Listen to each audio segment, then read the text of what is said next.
My Christmas tree is full of memories, and since I'm missing a tree topper, I figured it's time to add another one. I started with a beam of mystery wood that I found in my shed.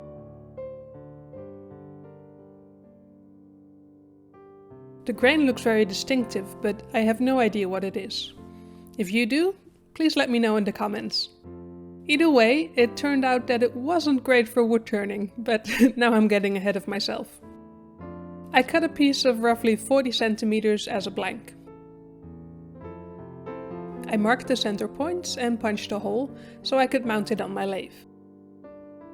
The beam had a crack that runs all the way down the length, but it didn't appear to be very deep.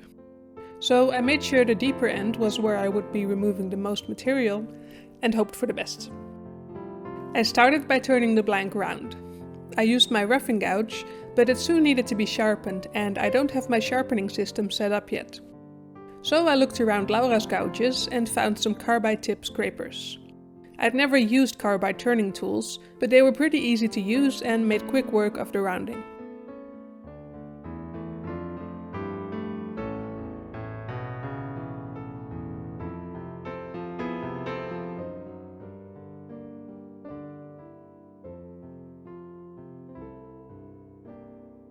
I marked out where I wanted the features of my tree topper to be and started shaping it.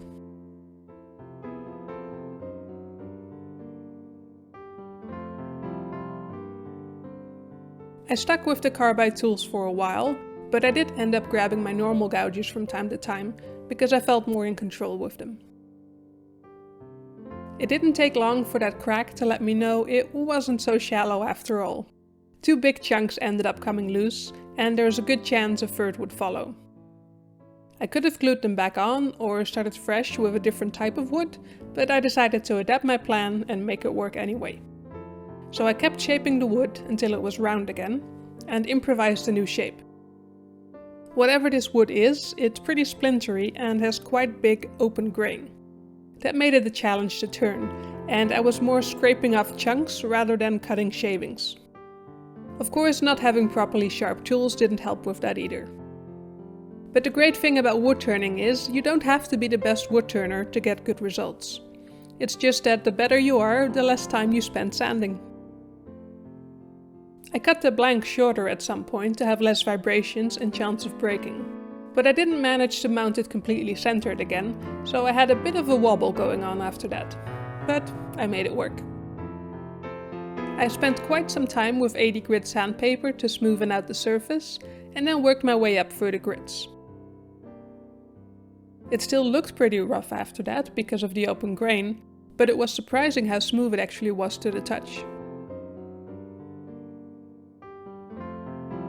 That last bit of the crack was looking a little bit precarious, so I filled it with CA glue and let it dry overnight.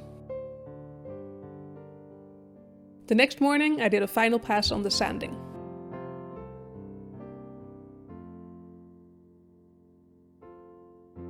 I gave the whole thing a thin coat of CA glue as a finish.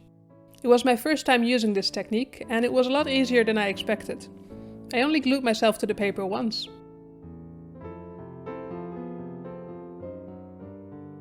Now that the bulk of the work was done, I turned the final details, which made the piece come off the lathe.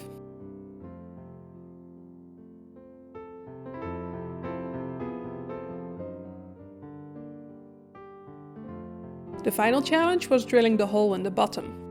I made a center point and started with a small drill bit and slowly increased the size.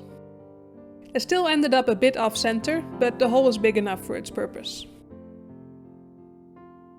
I hand sanded the last bits.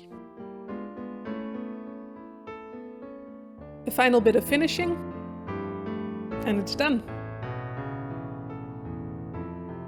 This project was a lot more challenging than I expected. Mostly because of the wood I chose, but I'm very happy with the result.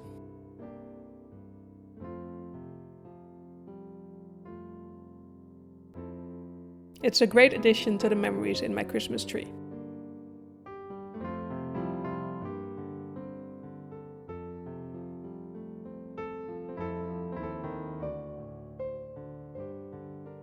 Thank you for watching, have a great Christmas, and I'll see you next time.